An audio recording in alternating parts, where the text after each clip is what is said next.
Most are afraid of unknown depths, skirting shores thinking world flat, and with the island girls in celebration of new religion. Nobody led me or said this way. I sailed alone on makeshift raft with wind as companion.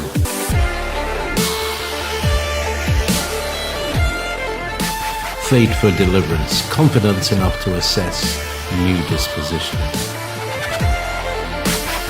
Seekers of lost paradise may seem fools to those who never sought the other worlds. Welcome to Momentary Zen with Zen Garcia.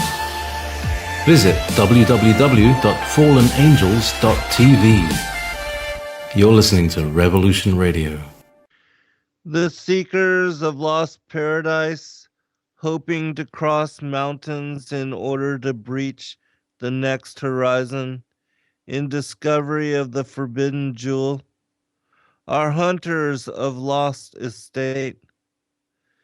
Many are lost along the way, stranded by the temptations of carnality, aligned to temper even those most dedicated in pursuit of kingdom. Where are you going, running to stand still? So few of even the far walkers can grasp the dialectic fashioned as mind-controlled prison. Even those privileged with instruction and advantage are lost to resolution, which connecting all dots grants one insight into revelation, which unlocking all speculation illuminates the real secrets of why we are here, where we are going, and what we are here to do. Welcome, friends. I'm your host, Zen Garcia. This is Momentary Zen here on Revolution Radio at freedomslips.com. And I thank you for joining me for the next 2 hours of discourse. It's going to be an exciting show. I've got some very interesting news. I'm going to be talking about some things that you have never heard about. In specific, the Chronicle of Longinus and my work with the Thracian Chronicles. Welcome, Zipster and Kathy Jean and Patrick and Dorian and Lioness and Omega and Mr. Rowe. Good to see you, brother. And Zipster and Cortec and Wally and Genius and all Sindaloo and all the rest of you that are in chat room that aren't in immediate scroll. It's a pleasure to fellowship with you and to share time with you. But and so I'll explain more as far as the text that I'm going to be covering and sharing from this evening. It's not available, so you might as well not even look for it as far as a Google search, because there probably will be little, if anything, available in discussion on it. And what I'm going to be speaking about this evening will actually be the first time it is presented in radio fashion to an English-speaking world. The source references that I'm going to be sharing are found only in the Bulgarian language as being the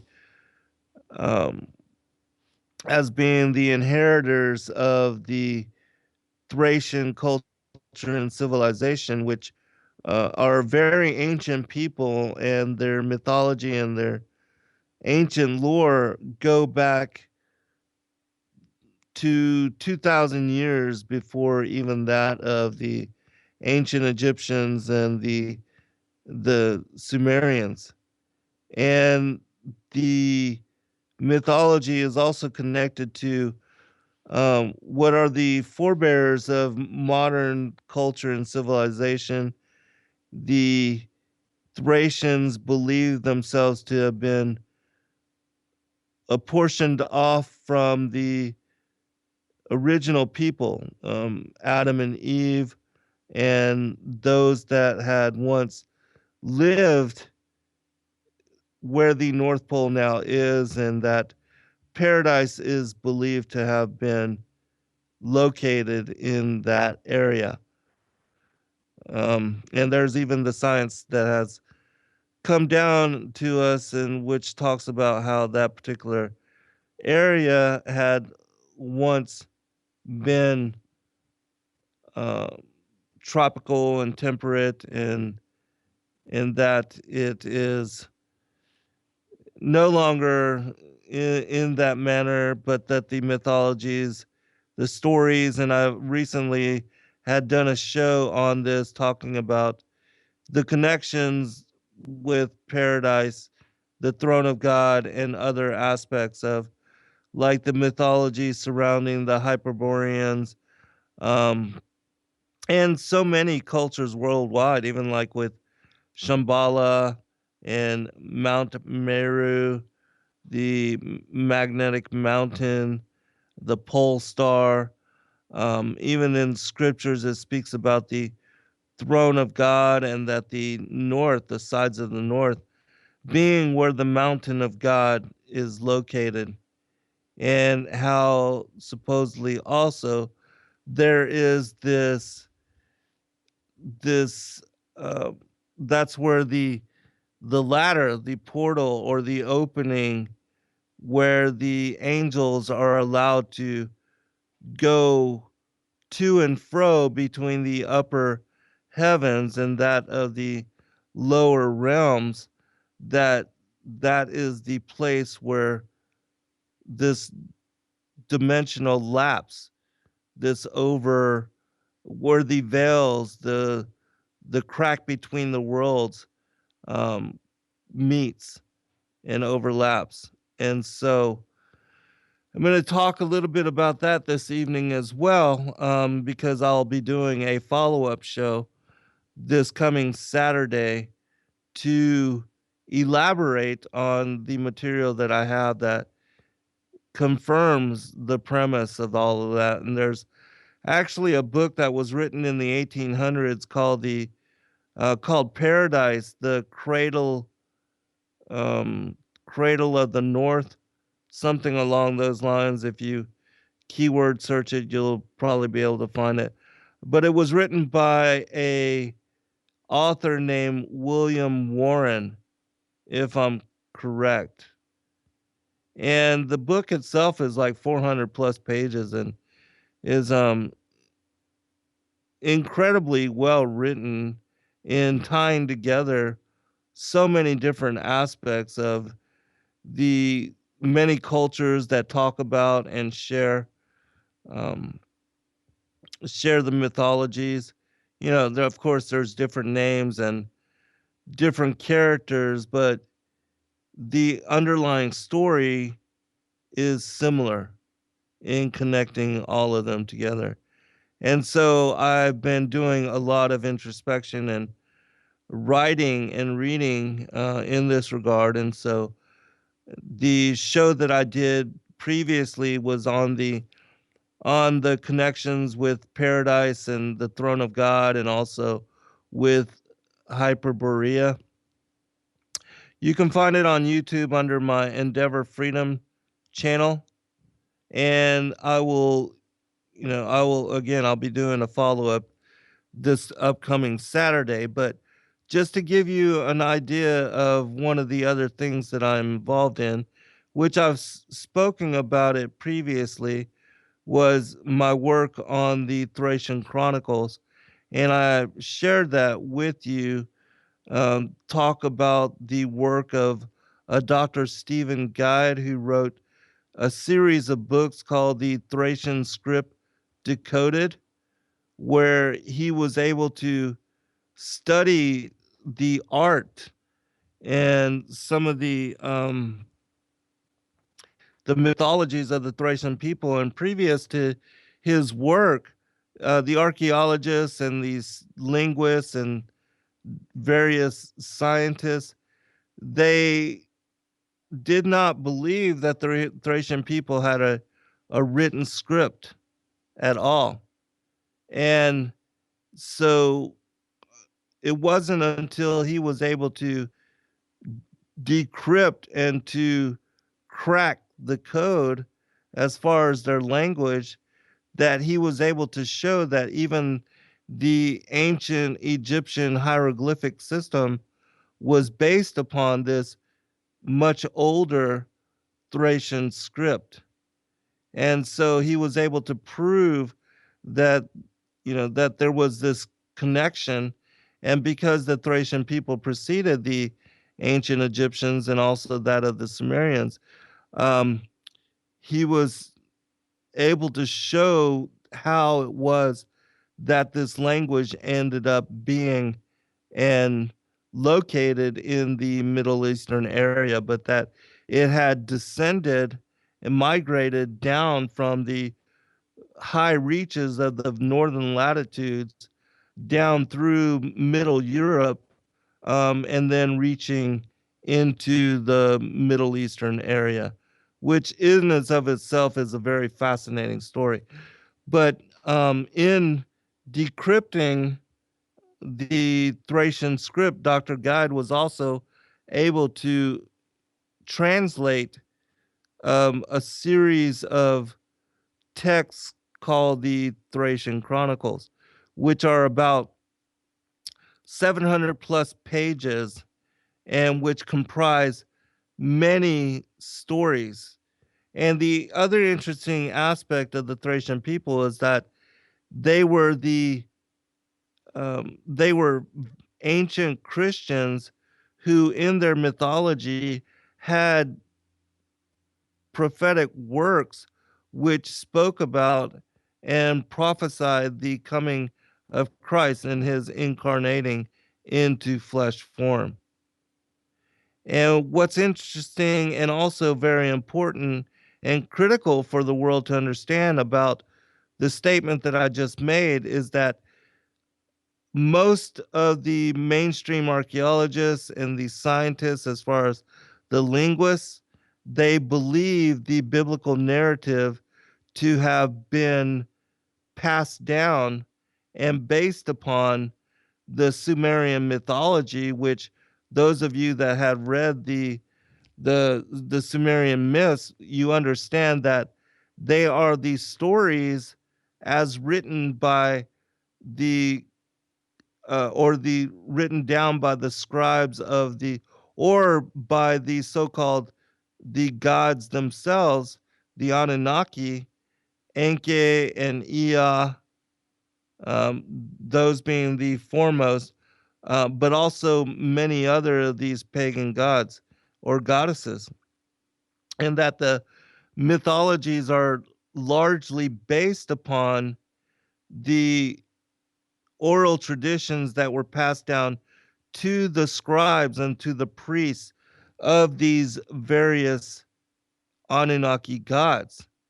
And so, um, again, the world and history cites that the biblical narrative and even the stories of Moses, including the Torah, that they were based upon what was then assumed and presumed to be the much older Sumerian account, which when you understand and um, study who the Thracian people are, and you know that they preceded either the ancient Egyptians and the Sumerians, and that they were Christian in their belief and had these very ancient prophecies of the coming of Christ, well, then you understand that there's no way that the biblical narrative and the stories and the um as far as the lore, the ancient lore, which is uh, basically the foundation for the Christian belief system and faith, there's no way that it could have been molded from or counterfeited from the Sumerian tradition, which is absolutely important. Hello, Stephanie. Good to have you here, sister. And so that's also one of the reasons why it's important for us to, as far as myself and my friends that are working on this material, it's one of the reasons why we are trying very hard to bring this information forward and to make it available to you as soon as we can. All right. Um, the Now, as far as the other thing in the what I'm going to be covering this evening is called the Chronicle of Longinus. And so in the Chronicle of Longinus, it's the story of the Thracian soldier who was the Roman guard that had pierced the side of Christ, and which, it was after Christ bled into his eye, and that his blind eye became healed, and after he was witness to all of um, the signs in the heavens and in the earth, that he became a disciple of Christ. And he knew that they had murdered the Son of God. And so it in and of itself is a very interesting story. And also, it provides confirmation, another eyewitness account as to the, as far as a contemporary, a person that had lived and witnessed and can give testimony as to who Yeshua was while he was here and his life while he was here. And so all of this is also very important. And so we are working diligently. I've even put a couple of my books on hold in order to bring this information forward, which the um, the the three stories that we're going to be publishing in the first book, which I'm hoping to have it done by summer, are called the Book of Atamanua, which many of you have heard me do that particular series. You can find an 8-part, 8 different 1.5 hour and 2 hour shows where I read from that particular text and share it with you as listening audience. And that was actually the first time that this information, this particular book, was made available to the public as a whole. And so tonight, I'm going to be reading from another one of the texts. And then the book of Navi, just to give you an understanding, a little bit of background as far as what that text is about. It gives description and shares the account of Orphi, who Orphi was the priest that was alive during the time of King Sistalkes, who was the Thracian king, the Thracian king that was alive during, this goes back 5500 BC, and he was the king during the time that that Orphi was priest, and they had brought forth and somehow had written the account of these very ancient stories and made them available to their peoples.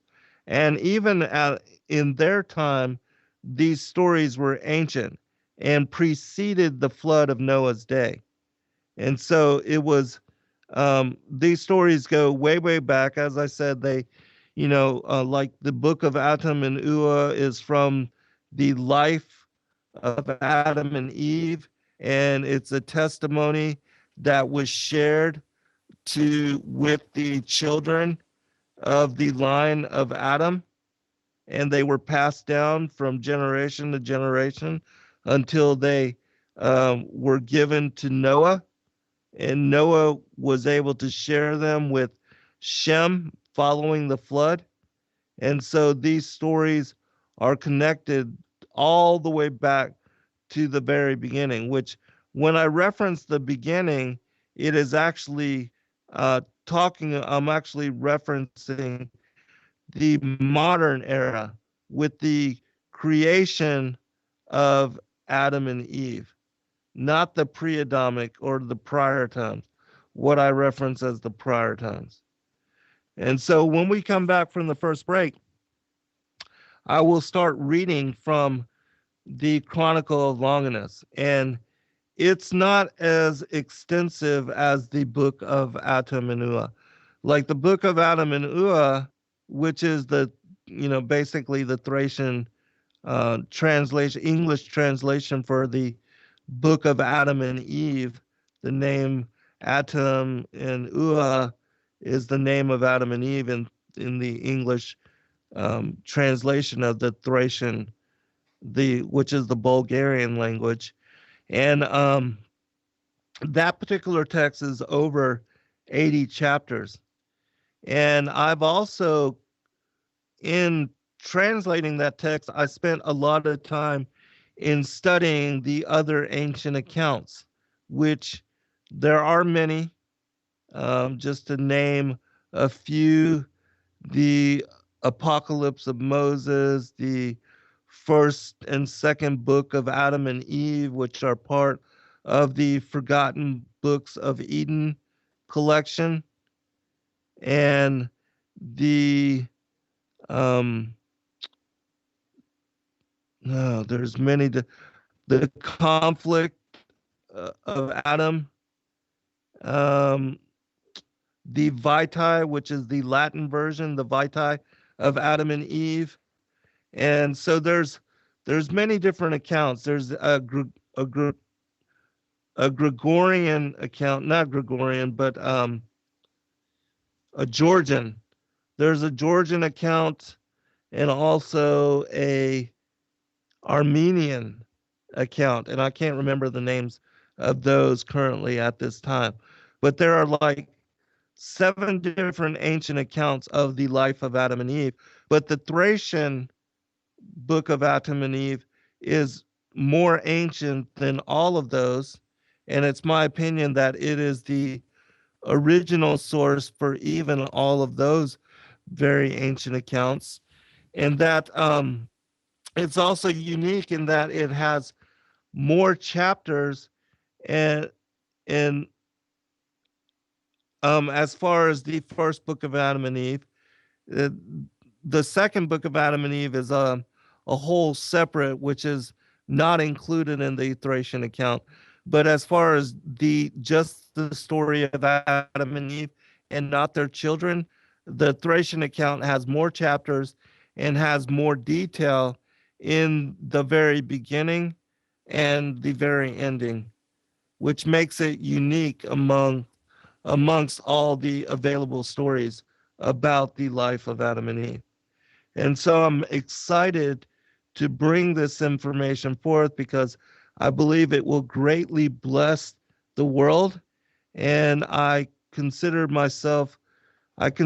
a great honor to have um, befriended the guys that are translating this text, and I'm so grateful to the Most High God that He has allowed me to be chosen by them to collaborate and to work with them in this regard in bringing forth this information. I'm excited to share it with you as world, and I think that especially for those of you that are students of the gospel, students of the scripture, that it's going to bless you in a way that you can't even imagine right now. And as I said, our hope is to publish the first 3 stories by spring. I am currently done with the first translation of the Book of Adam and Eve, but um, the other 2 we are working on, and I'm going to share with you when we return from the break the chapters that I currently have on the Book of Longinus, because they're not finished in translating that text, and also know that I have not myself begun to work on the translation of it. And so as I read it, you must keep in mind that the individual that translated this text, English is not his first language. And he's not, um, you know, because it's not his first language, some of the translations may not be correct, or they may not, the syntax may be off in such way that, because it's my responsibility to um, make the translations read correctly for the English speaking world. And so that's my part in this. And so they translate it from the Thracian, the Bulgarian language into English, and then it's my job to smooth that out and to make it easily understandable for the English speaking world and the public at large. And because I have not had chance to do this with this particular text, there may be errors, or it may sound funny initially in the read, but I do still want to share it with you. All right, we'll be right back. All right, welcome back, everybody. Uh, for those that have access to the chat room, I posted a link to Dr. Guide's book on that he wrote on the Thracian script decoded. There are 3 books available. Only the first 2 have a portion of the text which is written in English. The rest of it is written in Bulgarian, but the 30 pages that are included in English and that have the English translation, they explain to you how he proceeded in breaking the code and in discovering that the Thracian people had a very ancient language. And so that particular link gives you the full script, the full text of the Thracian script decoded book 1. And so you can read it for yourself. It's absolutely interesting to learn about. And I was absolutely blown away by it when I was first introduced to the information. And since I have been looking into the culture and the people and the mythologies, the ancient lore, which is connected to them, it's a piece of the puzzle that has been excluded up until just recent times. Also, I'm going to post a link in the chat room to a show that I did a long time ago here on Revolution Radio, where I talked about the Thracian scripts and also the Book of Adam and Ua. And I shared the story of that particular text. And I talked about and even read a portion, a few chapters from that particular book. But and you can, as I said, if you just look up the Book of Atam and Ua, spelled Atam, and Ua, Eua, and either my name Zen Garcia or search under my YouTube channel, Endeavor Freedom, you should be able to find the 8-part series that I did on the full text of the Thracian book of Atum and Eve, Atum and Ua. And so if you're interested in that text, you want to hear it. As I said, it filled up 8 shows that were 1.5 to 2 hours long each. That's how extensive the text is. It's an incredible resource. And as I said, I'm excited to bring it forth to you as the public and the listening audience. And you're very welcome. And a couple of the comments previously, and all of you, and I myself acknowledge how greatly blessed I am to be part of this work, and I consider it a great honor to do and to help in the translations. And I also I'm personally just excited in being able to read all of the different stories. And I think that, as I share more and more, you yourself will also become more and more excited and will anticipate the release of this information. That's how incredible it is. And so, with no further ado, let's go ahead and get into the Chronicle of Longinus. Also, know that there are a lot of footnotes, and I'm not going to go into all of that. I'm not going to read, matter of fact, I'm not going to read any of it.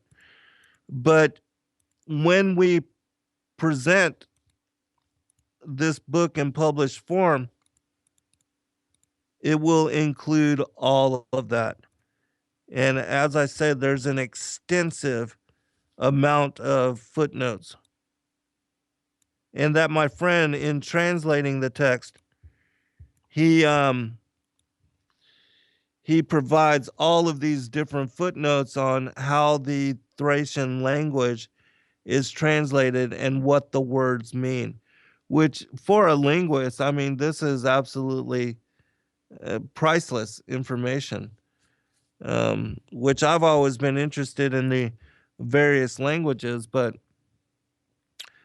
for somebody that has made that their profession and done, has done many years of study in that area, you're just going to be absolutely blown away by this information. All right. One more little bit of background, and then we'll go into this. The story, even though it's called the Chronicle of Longinus, it was handed down. It's Longinus writing his testament, much like Adam did, and passed down to his son Seth, and then Seth passed on to his sons until it reached Noah. This is Longinus passing down his story to his son Theophil. Theophil. All right. So here we go. The Chronicle of Longinus. It says this. Chapter 1. I write to you, my son Theophil, regarding everything that you wanted to know when you were young. Remember your father Longinus, God's servant, over whom God showed mercy and saved him from death, despite that he deserved eternal death. Because he pierced the head of life with his lance and became unworthy of living. Me, who was raised with love and knowledge about the mysteries of the son-giving Isis, that's the name for Jesus, Yeshua. The Thracians call him Isus, Isus. The God of our forefathers and the son of Thrace, did not recognize him while he was on the cross, a sacrifice for our sins. And like the last monster in the world, I pierced him, considering him to be a worthless slave who had the guts to go against the Caesar.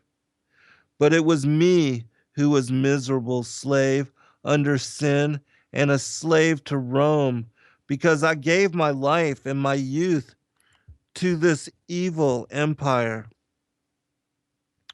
Being injured many times and blinded in my right eye because of the emperor's ideas, he who was not the Son of God, I killed in his name the one who is the Son of God. And when I mocked him while he was laughing on the hanging, while he was hanging on the cross, he did not hate me, nor did he destroy me, something that I deserved at the time. Neither his blood cursed me when it ran into the wound after I had pierced him with my lance, but when his blood sprinkled my evil and blinded eye, it was healed. A drop from his blood made me see, not only physically, but also spiritually. Yes, in that moment, I saw the Son and the eternal God of Thrace, the Dion of Thrace, the God of my fathers, pierced by my spear, suffering because of me, the bearer of my life and my healing. Yes, this was the Son of God who came from his high heaven for me, and I became his killer in the name of the emperor and his ideas of slaves. Me, pitiful blind being, why didn't I recognize him before so I could fight with my sword for him and die on the cross with him together? A glorious death leading to eternal life. But he, the emperor of emperors, instead of destroying me as would do the emperor of Rome in his place, he embraced me as his own son of arms. He forgave me and bestowed upon me honor and fame, something that was not suited for me, but only for one worthy as his own son. Chapter 2. And so, after 12 years of this prophetic event of my life, I am writing to you, my son, about these God's secrets. So, when you would be mature enough, you would be able to read and remember and understand everything that I told you when you were a child. And these are the great secrets which God's Son Himself revealed to me in His mercy, secrets which are intended for God's chosen sons and daughters. Look, I toured with the Roman army around the whole world and all of Madaric and conquered victoriously many amazing and famous lands. But today I write to you about another land which is most famous, namely the famous land of that Madaric of the Son of God, which will be soon revealed for the whole world. So the worthy human sons and daughters may go in and go out from it and live there until they will populate it once and for all, like all the rest of the Madarics in the world. This Madaric is that land of dreams, the desired land, which in antiquity was populated by men and women of God before they visited today's known world. I need to stop here for a second. In the show that I did previous on Hyperborea and Paradise and the Throne of God, this is one of the accounts that I shared in that particular story, in that particular show.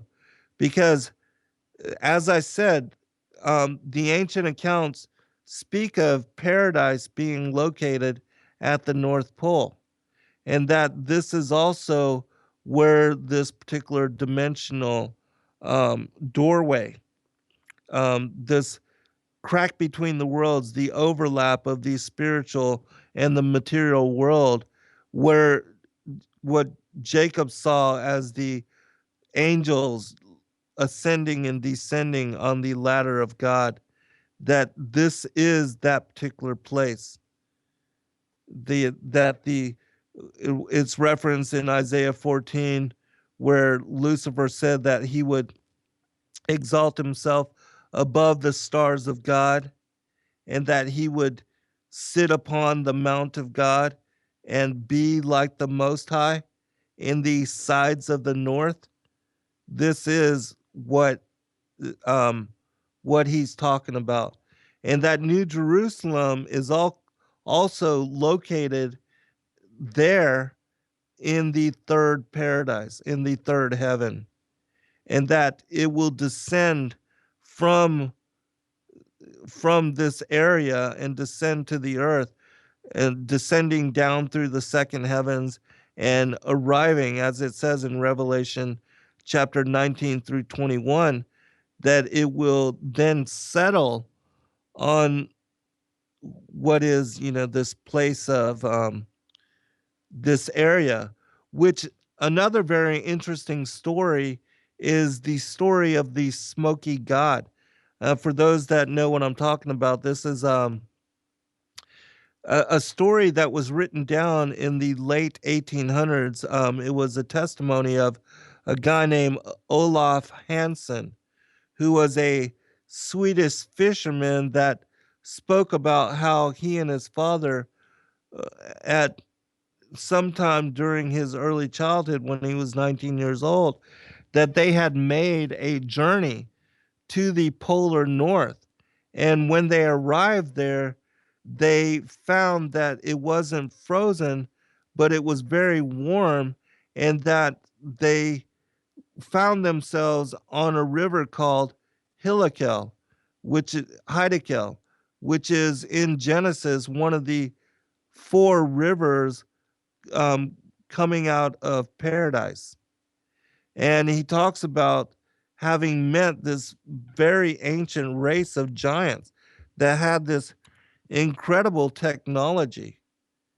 And yes, I am speaking about the Spear of Longinus and the Chronicles Quartet. But anyways, so that's a story that you might want to check out as well. It's called The Smoky God. And after, because they said that on the interior, in the hollow, in the interior portions of the earth, that there was this sun that was much like the sun on the outside of the world, but that it was called the Smoky God. Anyways, you should check it out. It's a very interesting story, and it also seems to line up with some of this information. But I'm going to go ahead and continue. All right. This Madarek is the land of dreams, the desired land which in antiquity was populated by men and women of God before they visited today's known world. And while it was close to our world, there were still chosen travelers who crossed between it and the present day world. Then came the old flood and separated the worlds. The earthly waters detached the Madareks from other Madareks, like the islands are detached. But the heavenly tables landed far away from the first Madarek, therefore they were totally lost. Some wise men used to say that the first Madarek rose up to heaven because humans were guilty and had fallen forever from the first Eden.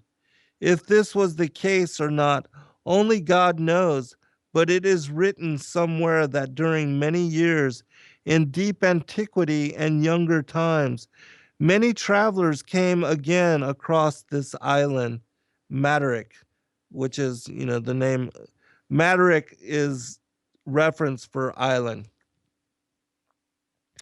Nobody knows how or why, but it happened during unknown periods through seas airs, waters, and lands, and wrote down secret words which would be understood only by the worthy and dedicated people. They told about the lands of the island, the Matterick which they saw, about the cities and wonders, and about other great secrets that they experienced there. In time, after a time and a half a time, the waters of the flood pulled back in stages, and the people from the old world started to discover other Mattericks of the new world, the world of the Romania. And when the Romans assured in time the roads on land and sea, they started successively to colonize and to populate them. The richness of these new lands should make the people richer, more free, and more happy. But alas, as God wanted to give his welfare to all people at the same time, both to the good and the evil ones, soon the evil one robbed the good one of their share for richness, freedom, and happiness. And because the evil one chose not to follow God, and his law of wisdom and love, expressed through the Son of God and the Almighty, the Word of creation, Isis, the Son. They lusted after the unjust law and felt satisfaction at enslaving and humiliating people through laws which served such violation. Therefore, God made an oath before his righteous name that after the waters had pulled back, even the heavenly waters, and after the Matterick will come closer to Terrakia like an island in which reigns justice, then only the worthy, the righteous, and the chosen who practice love, wisdom, and goodness will populate it. That is, once who embrace the ones who embrace the Son of God as their God, King, and Lord. I learned this when I also became a follower of Christ. These things were mentioned through many godly men in antiquity. All right. Um, I, I said I wasn't going to read from the footnotes, but I do want to share just to help you where it mentions Mattericks here in this particular text. In the footnotes, it says that it's connected to continents, to mainlands, or islands. And where it mentions the empire of Romania, it's referencing the Roman Empire, and Terrakia is referenced as the Twin Land. Chapter 3. And I'll check the chat room here in just a short bit just to see if you have any commentary when we come back from the first break, and I'll share it. But I hope that you are enjoying this text. It's absolutely fascinating to me. Therefore, I also write to you, my dear Theophil, because what God promised is also for you and your righteous descendants. That is to bring you to God's land, the city of God, which might even be that Jerus, because in the book of Adam and Eve, it speaks about this land at the north is called Jerus, which means peace, and Salim, um, which means truth. Oh no, Jerus means truth, and Salim means peace. So Jerusalem actually means the land or the city of truth and peace. All right. Which might even be that Jerus that descends among the people of his glory. So he's actually referencing New Jerusalem here. And as you already know from the holy writings, the parallel land, the other one, which in the language of your wise ancient forefathers is called Terrakia, the twin land, This is namely the land of the ancient Thracia, where was protected the open way of the first Mataric, or Tarakia, for the long and faithful times. Therefore, the writings is true when it says, we'll be right back. All right, welcome back, everybody, for second hour. I'm your host, Zen Garcia. This is Momentary Zen here on Studio B at Revolution Radio on freedomslips.com. And as the commercial break declared, we are the largest listener supported, commercial free, and corporate free radio network on the internet and as far as available anywhere else in the world. And so there's, from last count, the last I heard, there were over 92 different hosts coming to you 24/7 on both Studios A and Studio B.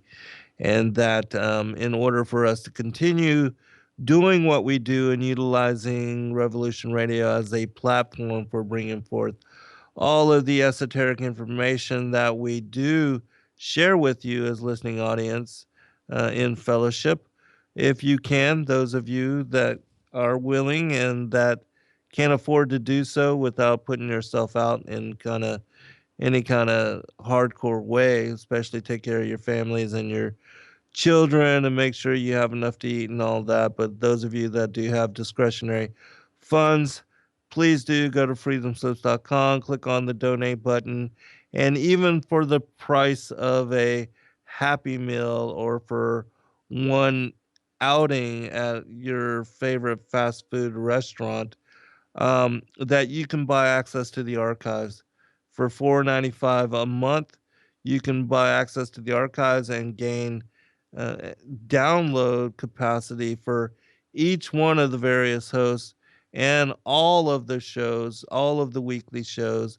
Um, and you can burn them MP3, download them to your computer, put them on your iPad, iPod, your MP3 player, whatever. Listen to them as you ride back and forth from work, as you're jogging, doing housework, yard work, whatever. It's a great way to spend your time, and it also gives you a chance to listen to others you might not otherwise have had chance to because of limited schedule or limited availability. And so, know that we appreciate you in advance and thank you in advance as well.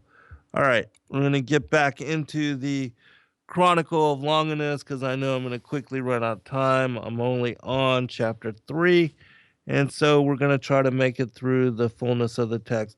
Also, I've decided that I'm going to do a show very soon after I'm done with this text on the smoky god, and I will read that because it won't take long. I think I can do it in probably one show and share commentary with you about it. And I think you know that you will enjoy it. It will bless your life, and it will also give you introspection into what is the most amazing story as far as the story of Olaf Hansen. All right, continuing.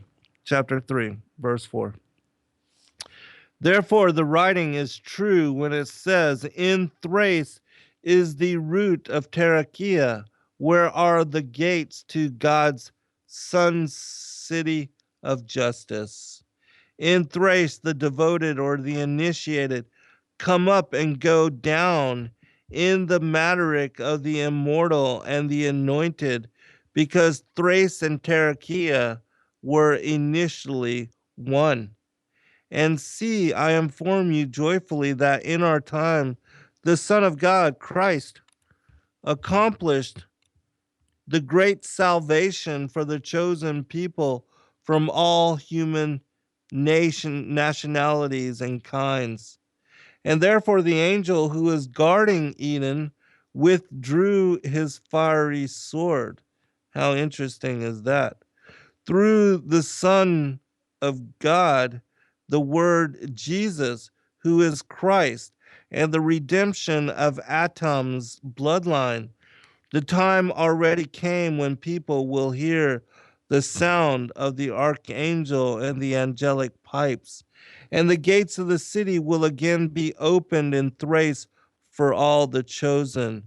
And Tarakia, the Mataric of the anointed, got closer to this land, and there is a way, path, secured by the chosen who already started to come and to populate it. All right, now I have to explain this portion because if you don't understand the story of Christ and what he did as far as the cross, you can't make sense of this aspect of the flaming sword. Um, the way of paradise, that the flaming sword, the cherubim that were put to protect the way back into paradise and to keep Adam and Eve from going back into paradise and kept them banished here to the earth.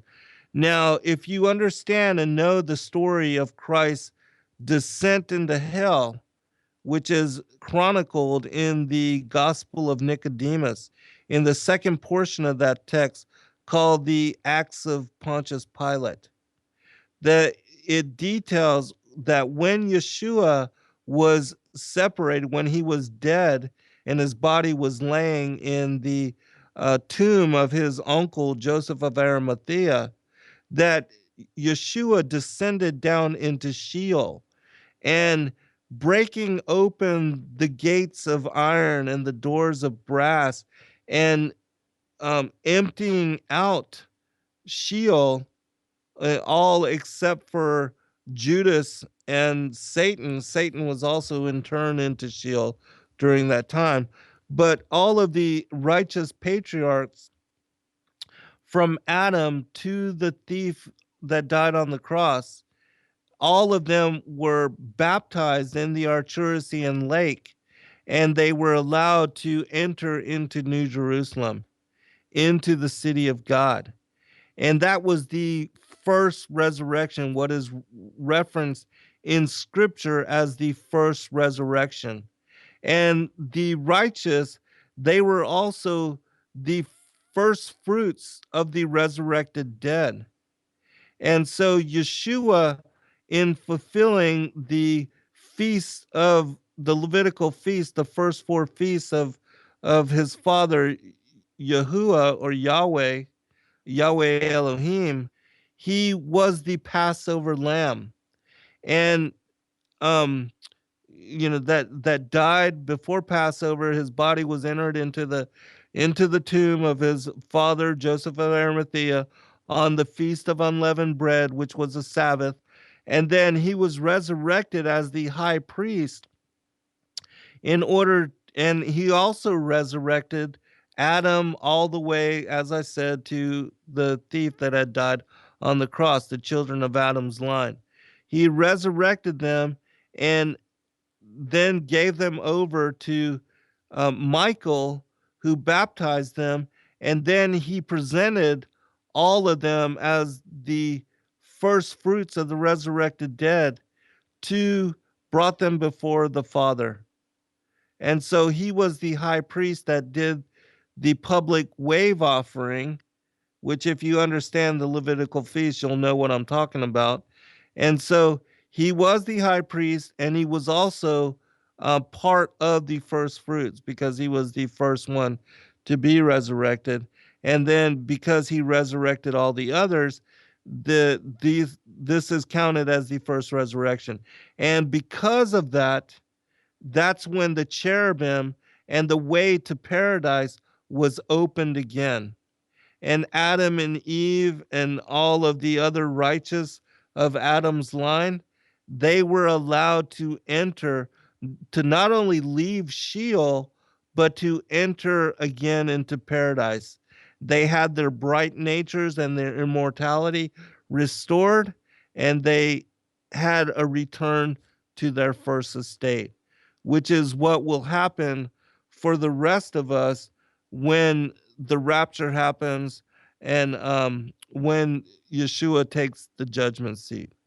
So I just wanted to explain that to you so that you can understand why it was that the flaming sword guard, the cherubim separating paradise from the Garden of Eden, which, is on here on the earth, and we're currently in a fallen state, in a fallen form, living in a fallen world. But that Adam and David, Abraham, all of the patriarchs, Isaac, even Mary and Mary Magdalene, all the patriarchs and matriarchs of the ancient Hebrew people, they're in paradise awaiting us. All right, let us continue. Which is why it said, um, the land, and there is a way path secured by the chosen who already started to come and to populate it. God the Almighty gave himself a promise and hope for a new world in it, a world of justice, peace, and love for all who are worthy of the Lamb. But the days of Rome and the empire of Caesar are counted, because in it was found everything evil from the time of the creation of the world, and God will visit in due time the day of his great wrath. Therefore, even I was stimulated by God and found it necessary to inform you in writing about everything that God allowed me, about the Madarek of Tarakia and God's famous city where the chosen one from all human races will dwell. This is the new Noah's Ark through which God himself will save all his faithful followers, those anointed who were chosen by the Spirit of God already before the creation of the world. Remember, I told you about our pre-existence and how the Most High had known us all before um, we entered into the womb of our mothers, as he said in Jeremiah, and how Jeremiah had been, was foreordained to be a prophet unto the nations, that he knew all of us in the same way. And as it says in Ephesians chapter 1, that we were all predestinated, and that we all have pre-existence, and that this life and this time that we spend in our flesh bodies, this is our chance again to determine our allegiance and um, to present ourselves as the disciples and the followers of the Father and the Son, and to have an eternal inheritance and take part in salvation, which counts us and numbers us among the elect, so that we can take part in that world that Longinus is here speaking about. All right, chosen by the Spirit of God already before the creation of the world, and who will enter to God's holy city and in his eternal glory. Amen. All right. Chapter 4. And see how it happened when the Lord chose me to be his messenger of his great deed in the days when the portals to his city were opened again. I was quite young when I received Christ as my Savior during that sacred day when I met him on the cross, recognizing him, and was healed. After he died, the earth was shaken with horror, and the whole nature became stunned and darkened, and I pierced him. And immediately after that, the crowd standing before the cross dispersed, and heavy rain started beating the earthly ground. The soldiers remained on their post because there was no other option than to guard and curse the bad weather. Right at the cross stood a righteous man who was one of his disciples. He saw how my eye was healed through his wounds, from which his blood sprinkled my eye. And then he took quickly a cup and put it under the pierced wound so he might gather an outpouring of the divine liquid. His name is Joseph. Joseph handed over the filled cup to another disciple called John, and together with some weeping women, he hurried up back to the city. I was confused and my heart was broken. I grabbed Joseph's clothes and I asked him to tell me more about this righteous man on the cross because my eye was healed through his blood. Joseph told me where he lived in the city of Arimathea and invited me to his home and told me that I could visit him anytime I wanted because I had to guard my post and I could not leave my soldiers till I was replaced. He asked me for permission to remove the body of the deceased righteous man so he could bury him before the evening. I immediately sent a soldier to the city and asked for permission from the council, telling him about the approaching sacred feast of the Jews, so that the body might be removed and handed over to his relatives after I verified his death. I did receive permission, and Joseph's people removed the body from the cross, which I returned from the cross they carried out to his family's graveyard. By this, I was released from my post and I returned to the city. The following days, I could not sleep. I had fever and I was very sick, and so the authorities gave me vacation so I could get well. I got well when I went to Arimathea to meet that man, Joseph. This occurred on the seventh day after they crucified Jesus. Joseph received me gladly in his home and told me immediately that Jesus, proved him to be really the Son of God, because 3 days after the crucifixion, he resurrected. In Joseph's eyes, I saw so much conviction and strong belief regarding this fact, and so it was difficult for me to be skeptical or to doubt him. And myself, I already could see through my blind eye, which he healed and which no doctor in the world could cure. Besides that, I could recognize in Jesus, who hung on the cross, my ancient God, the God of my forefathers, and had no intention to be uh, the God of my forefathers, and had no intention to be skeptical because I was convinced by my own marvel. All who were present in the house of Joseph were emotional and eager and said how they met Jesus again alive and how they spoke to him. When a man was among them and listened, he could not reject for a moment that this divine meeting had really happened. For me, in that moment, it was enough proof that Jesus did resurrect. While I was a guest in Joseph's home, I was presented to two sisters, Maria, Mary, and Martha, and their brother Lazarus. They were also here as guests for several days, helping Joseph with the receiving and dispatching a lot of people who were followers of Jesus, who wanted to hear directly from the lips of these witnesses about his resurrection. I was most impressed by the brother Lazar because he was old but with great looks, a man who could express himself well. He was very gentle and a good-hearted interlo- interlocutor, so we came closer to each other, word by word, and naturally I asked him to tell me something more about Jesus, and this is what he told me. Chapter 5. I am delivering to you Lazarus' own words as they were, because I was so impressed by them.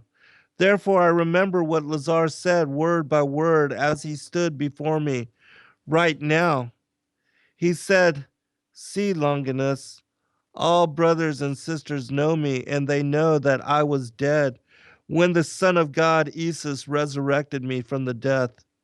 But not everybody knows that after the Son of God conquered death, I could not die for a century, because it is given to man to die once, and after that, judgment, God's judgment. The name of the man who gave me life is Jesus the Anointed. I say a man because I thought that he was a man, but he was not a man. He just looked like a man. And because of that, we all believed that he was just a man. When he resurrected me, I understood that he is the Son of the living God, God himself, from God and the very life. I asked him, Lazar, why are you so sure that you cannot die? Though he did not speak like a man having a normal discussion. He spoke in a way as if he had an inspired monologue, as a man who proclaimed God's message, or like a disciple from the ancient mystery school, personifying a mysterious hero. He preached as if I was one of his flocks, one of his faithful listeners. Therefore, I could not interrupt him, because if I did, I would end his narration, led by a bright spirit, and this way I would miss something important, which the spirit wanted to reveal to me. So I was quiet and I listened, and Lazar continued his unusual confession. My sister Maria presented me to him because he told her everything, what she did in her life, and revealed the secrets of her heart. He is a prophet, she said. Come to see him because nobody spoke like him ever before. So I went and I met him on a wedding where he and his disciples were participating. He was handsome, even beautiful, very clever, like a wise man. When he spoke to somebody, he radiated so much confidence and kindness and knowledge about everything, so you could listen to him for hours. I was wondering where he did learn all of this and who taught him, because we did not have such rabbis who knew so much.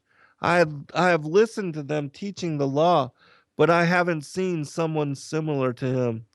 Therefore, I was in a hurry to invite him to my home and even to become his friend, because men like him are very rare, and who wouldn't like to become friend with such educated and knowledgeable man? People said that he is royal, from the bloodline of the Israeli kings. I was not sure if he would have time for me and my sisters, because he was always surrounded by many people and important people, and it was even difficult to approach him. People stood tight around him constantly, and all well known and notable people tried to invite him to their homes. But I was lucky, because he was well disposed towards my sister Maria and Marta, as well as if he paid more attention to them than normally. I thought that maybe he was interested in Maria because he was not a married man, and Maria was virgin and very beautiful to look at, and not a few men paid her attention in more particular way. But it seemed that Maria, after Isis appeared in her life, did not show any interest in other men. Love is something great, and I thought that maybe she is really lucky if such a well educated and influential man would become her husband. This would be a great honor to the whole family. Of course, in those times I had no idea who Isis really was, and I was naive and ignorant with human thoughts, because I was a loving brother who wished the best for my sisters and did not think as a spiritual man who sees things as others would, who were with Isis and who were more perceptible. One day, one of his disciples called Peter told me this: Lazarus, our teacher, is from God, the promised, the anointed one, the branch from David, who will save us from our destroyer. We are prepared to die for him. All the prophets had witnessed that he will save people from slavery and from the sins of our fathers. God's Spirit is with him, and whatever he asks from God, from his Father, it will be given to him. He is the King of Israel and the prophet, about whom it was prophesied in the Torah and the prophets. Are you with us? And are you prepared to follow him till the end?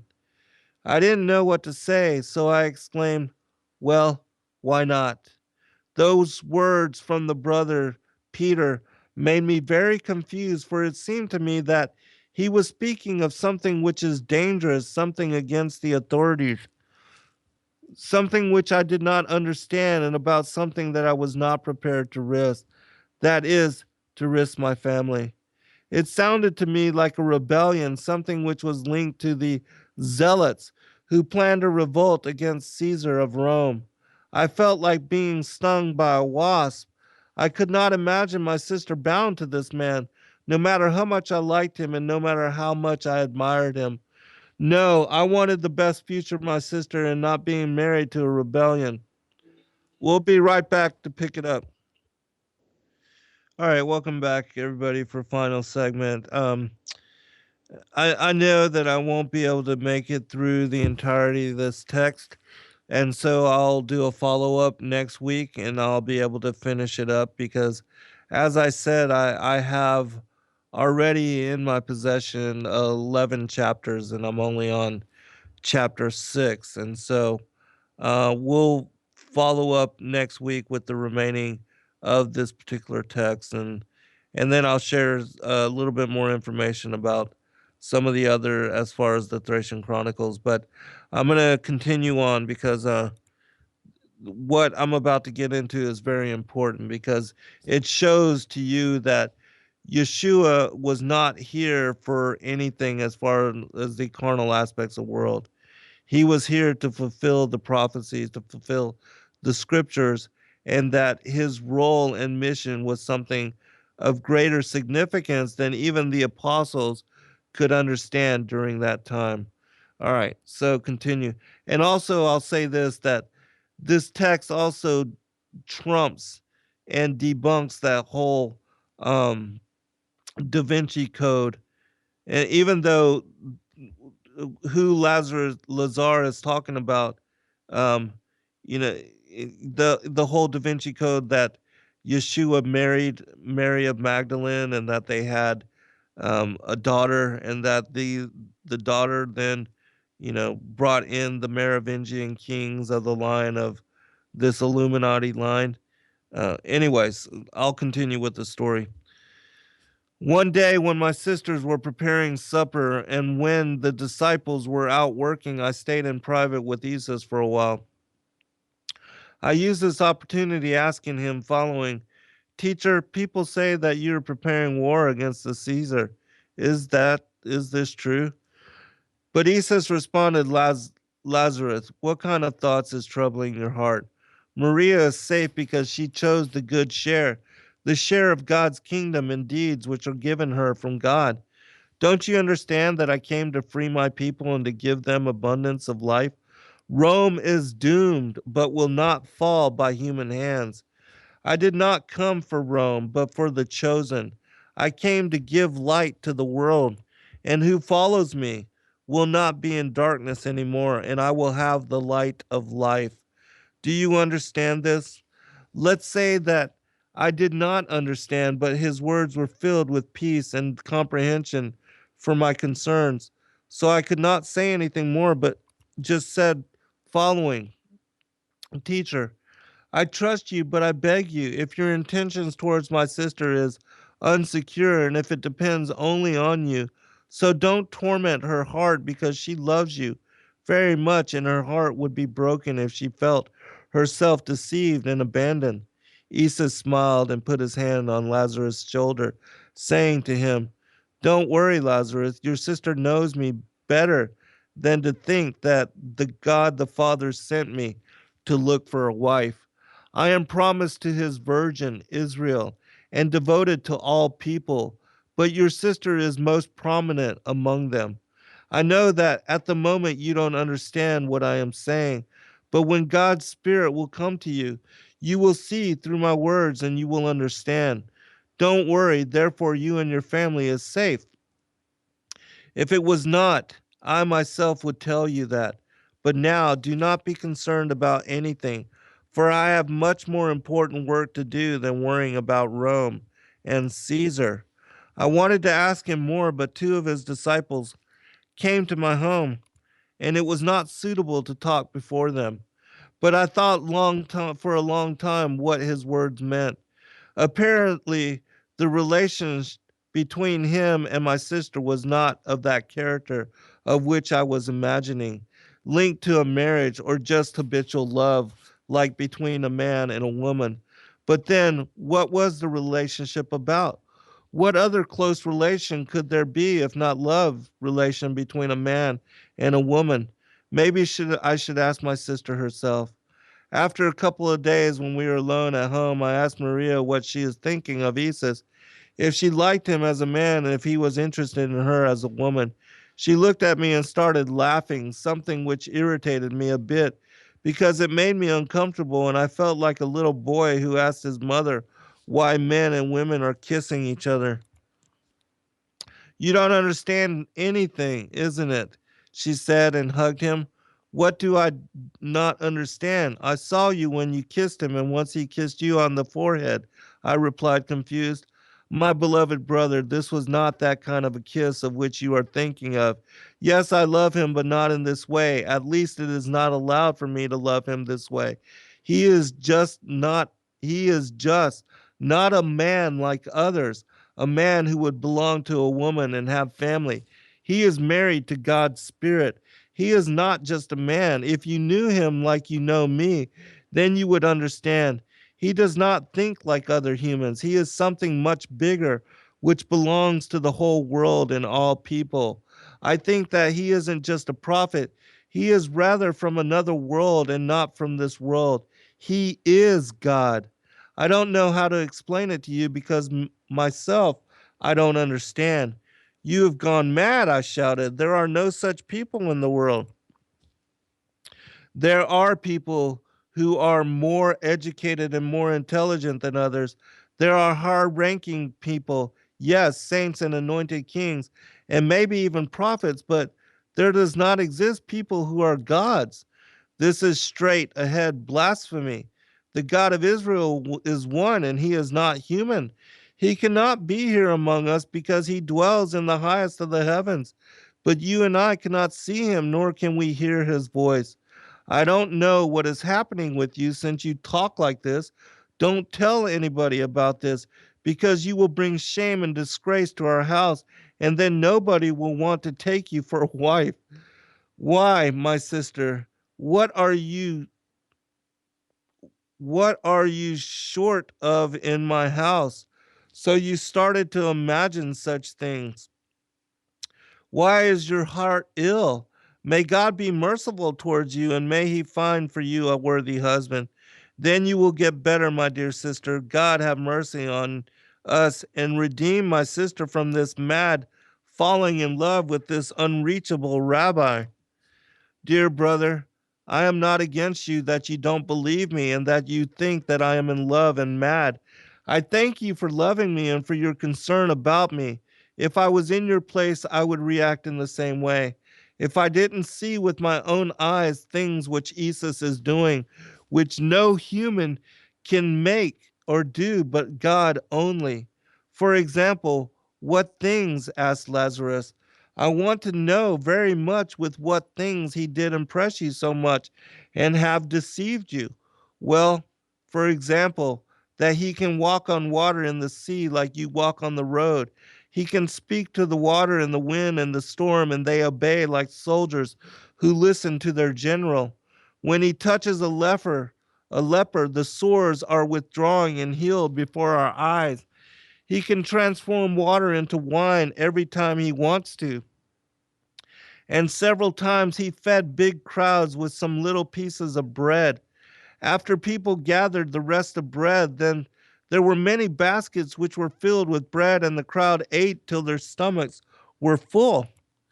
When the possessed meet him, the beasts leave their bodies shouting, and before our eyes he heals the sick from any kind of disease whenever he whenever he is asked for help.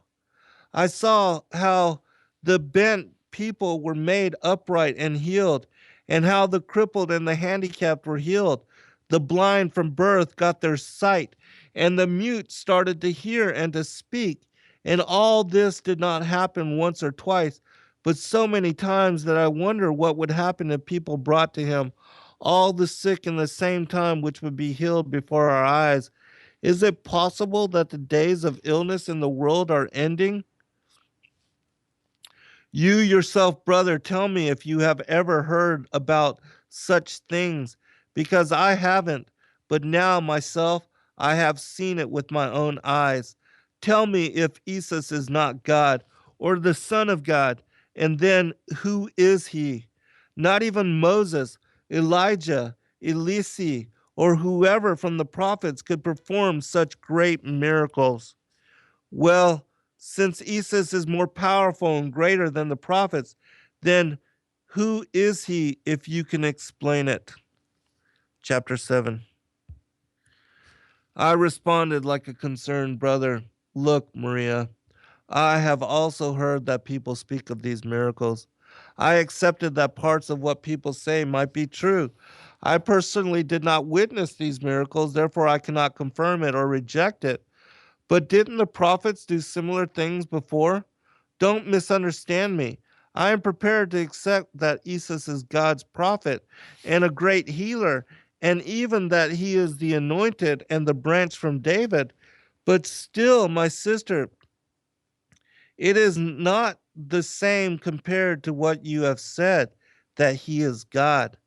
We, compared to the Hellenes, do not believe in many gods. If we did, I would accept that one of them had descended to earth, because I know that you don't lie to me when you say that you saw with your own eyes all these miracles. We believe in one sole God, the God of Israel. There is no way that God would leave his heavenly throne, surrounded by seraphim and cherubs, in order to come and live as one of us. I see that this man eats and drinks water and sleeps just like all of us. Why would he do that if he is God? I thought that God does not need all these human things. Think again, and you will see that you are deceived. If he is a prophet, yes, but is he God? No. Lazarus, does God listen to sinners? No. Does he listen to liars? Of course not. Then how do you explain what the teachers, this teacher have said to some of us who are his closest followers, that God is his Father and that he dwells inside him? Because he did say that. He said that the Son cannot do anything without his Father who is inside him. He said, I and my Father are one and the same. If he lied to us, then he must be a sinner, and God wouldn't listen to him, and no one miracle would happen. But God is with him and confirms every word which comes from his mouth. What does it mean, do you think? Well, it means that he is the Son of God.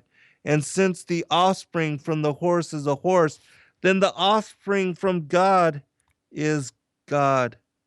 As much as that I can tell you, even if I am an ordinary girl, like father, like son. This is enough for me to know for sure that Isis is the Son of God. Do you have some proof against it? Apparently, I didn't have explanation against this logic. Besides that, this was a female logic, but still it was logic. Well, we will see. Time will show what is what and who is who. I just hope that you will not suffer from this, I replied quickly, and ended the conversation for this evening. But I couldn't fall asleep for long hours because these answers and the logic from Maria bothered the whole of my being. At the end, I fell asleep and had the most particular dream. It was so particular and so vivid that while I was dreaming, I thought it happened in reality. In the dream, I saw a royal chariot and a man who sat down and who looked similar to the Caesars. There were 4 horses, which were the strongest and most blazing I had ever seen. They galloped quite fast on its way to Jerusalem and caused a cloud of dust which surrounded me from all sides because I was standing on the very highway. The tramp and the uproar and the neigh from the horses caused such turmoil, so I got scared and tried to run away. But I hobbled and fell down on the side of the road. And then the chariot made a turn and came towards me. Terrified, I saw now that the geared horses were not horses at all, but actually ferocious lions which roared with all strength, and from their mouth came out fiery breath. I made an attempt to get up so I could try to run away again, but I could not move. I just managed to shout, "The fire chariot and the cherubs of God of Israel, God have mercy and protect me." I covered my eyes with the hand so I wouldn't be able to see the face of the Lord, and so that I may live. Then I saw a familiar image which calmed me down. He uttered some words to the lions in unknown speech, and they bended their tails like obedient little dogs at his feet. I lifted up my head and I saw a face of a man. It was Isis. He looked at me and began to laugh, friendly, and then he uttered again something to the animals. For some reason, I saw now clearly that these animals were not oxen or bulls and not lions. They bent forward their thick necks and tightened up the big oxen cart on the way to the city. I remained alone on the road and thought about how this oxen cart had scared me, which Isis conveyed. Probably he was going to Jerusalem for the festivities, I reasoned. I was wondering to whom belonged this cart. I don't think that the owner is a plowman or a sower. First, he looked like a kingly man from the house of Caesar. Wait, wait. Why did I see the chariot of God of Israel? What was this? And I woke up. I assumed that it was improbable for a man to dream things like this, but I said to myself, after all, this Isis is a remarkable man. I can bet that when he sat there in the chariot, he looked like some god. But see, here I am and alive. A man cannot see God's face and stay alive even in the dream. And then I remembered Maria's words. The Son of God is like Father, like Son. And now it occurred to me that I have never heard up until now that God had a son. If he had a son, then when was he born and from what woman? I also remembered what Isis himself had said. Your sister knows me better than to think that God the Father sent me to look for a wife, and I have much more important work to do than worrying about Rome and Caesar. No wonder I saw him in the Caesar's chariot. He has something in common with the Caesar, but I also saw him in the chariot of God. So Maria is certainly right when she said that Isis had something in common with God. This was not an ordinary man. I couldn't chase it out from my consciousness.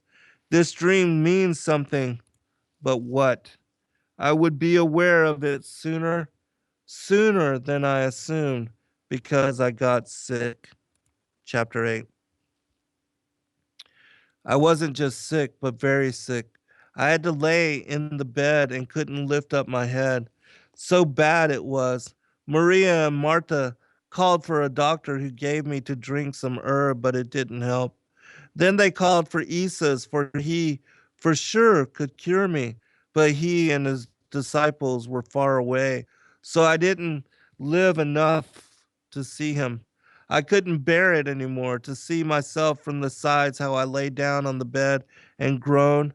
I felt really bad, and when I was carrying away, I saw myself how I left and entered again the room, and in the same time, I saw myself from the sides how I lay on the bed having glassy eyes.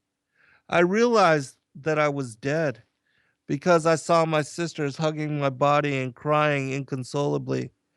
The neighbors came also, but I was not waiting anymore. Now I felt easy and I flew away to some hill outside the city. I saw the whole of my life before me like on a screen, and many faces of relatives and acquaintances. I thought that I was already in the bosom of Abraham, or in the Elysian fields, as the Hellenes called them. But while I was in the hills, it suddenly darkened and it got scary. I saw a globe of light, and when I came closer, I was confronted by some dark people who were very evil and whose appearance was disgusting. I tried to resist, but they were much stronger, so I shouted for help. Unfortunately, nobody came to rescue me. They dragged me to a dark room, something which remained of a cave, and unclothed me. Then they started to mock me. They put me on a rocky syncline and began to fill it with boiling water. They felt satisfaction by watching me, how the water burned me and how I screamed in pain. They felt my body everywhere with their repulsive, bony, and long hands with crooked nails, and then they pricked me with heated spits and yelled with joy and satisfaction. Their faces were very evil but hidden behind masks. These were not humans. They were some odd, deformed creatures from another world, probably demons or devils. There was a bad smell everywhere, stink and filth and screams from the suffering that I couldn't see. The vaults of the caves were filled with smoke and steam, and they were glowing because of the fire. Everything was surrounded with horror and hopelessness. After that, they bound me with chains to some funeral stone where I heard whispers from the other dead, and I saw decomposed bodies and perishable remains on the ground of the cave. The darkness was indescribable, and the horror of hopelessness filled everything all around. I was in pain, but this time because of freezing cold. Besides that, I felt terrible thirst and hunger. Anew, the same tormentors grabbed and inflicted on me again the disgusting smell of the fiery room and the cave and the torment with the boiling water. They mocked me again, but this time in more disgusting ways, which I cannot describe because I'm ashamed of it. After that, they bound me again with chains in the dark and the cold, where dwells terror and hopelessness.